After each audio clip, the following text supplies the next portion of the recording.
السلام علیکم. وعلیکم السلام. خیرخوا صاحب کره ته وایاست چې نن دوهمه ورځ تاسو پر کوم موضوعاتو خبره وکړه؟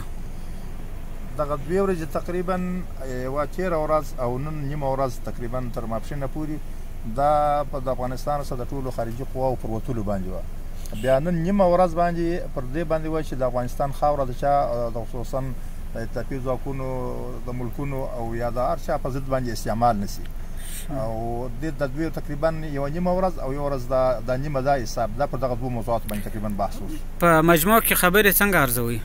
شوې خبرې شوې، نو دا خو خبرې ډېر اړخونه لري. دغه تقریبا بیانونه پکې وسو، خو د شر طرف ته تر اوسه پورې روان دي شوې. او د سبا ورځې پروګرام څه دی؟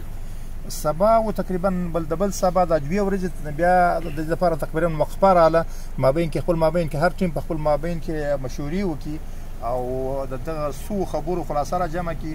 که په هغه ځای کې کوم مشوره د چا سره پاتې یا د خپلو مشرانو سره، هغوی به د دې مشورې اخلي. بیا به 2 ورځې بعد به بېرته راګرځو مذاکراتو ته انشاءالله. او ملا برادر اخوند هم په دغه ناستو کې ګډون کوي او که نه؟